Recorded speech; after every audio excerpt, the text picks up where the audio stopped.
What if the way we teach our children could shape not just their minds, but their souls? What if science and spirituality were never meant to be separate in learning, but rather two parts of the same whole? As a mother, an educator, and lifelong learner, I've spent years learning about different early childhood education philosophies: Montessori, Waldorf, Reggio, and neuroscience-backed information. And what I've found amongst all of these methods is something that I consider to be very profound. These approaches are not just about academics. They are about the spirit of a child, the way that they experience the world, the way they feel safe to explore the world, and how they develop a deep intuitive connection to learning about the world. Today, I want to take you on a journey where science meets spirituality in early childhood education, and why the way we teach young children can influence not only their academic learning and their intelligence, but the way they see themselves and their purpose in life. Let's start with the science. So neuroscience tells us that a child from the age of birth to 6 years old is in this phase called the absorbent mind phase.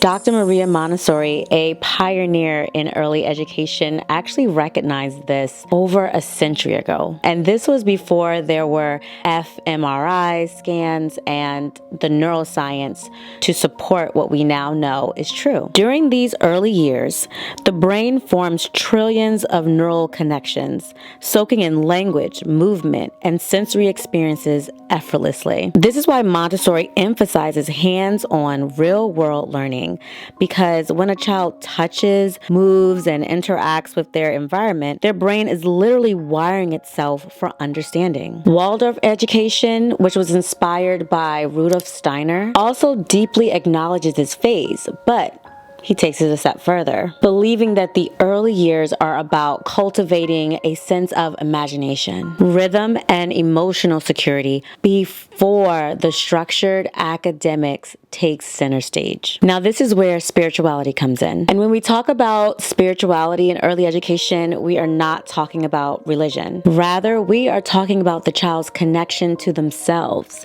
to nature, and the unseen magic of learning. Dr. Maria Montessori actually believed that young children were drawn to deep, focused work in the right tailored environment. Have you ever seen a child, small child, try to pour water into two separate pitchers?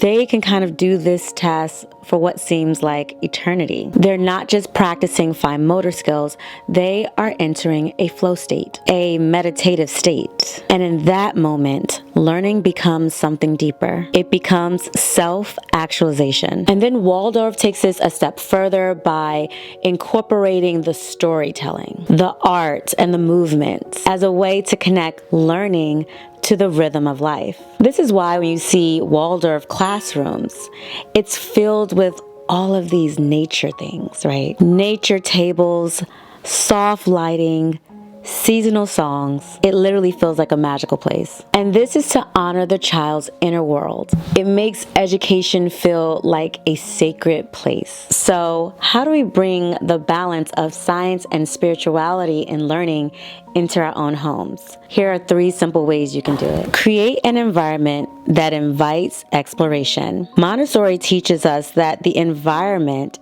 is the teacher.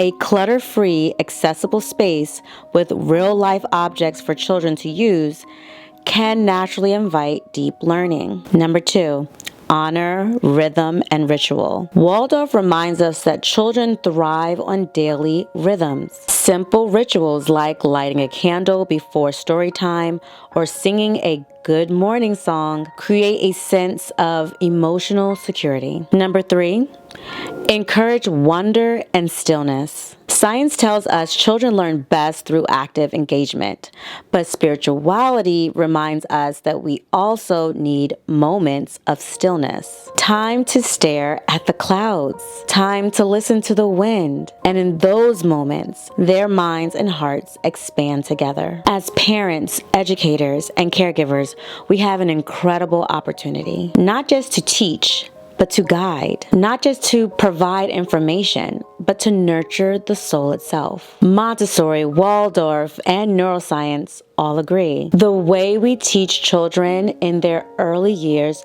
shapes who they ultimately become. So let's not rush it. Let's trust the process. And let's create a learning experience that is deeply rooted in science and infused with the magic of childhood itself.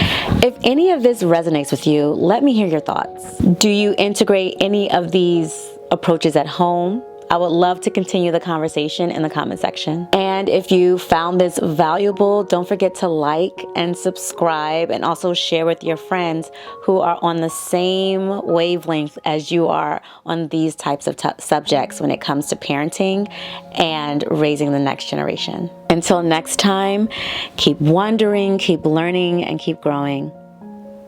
I'll talk to you later.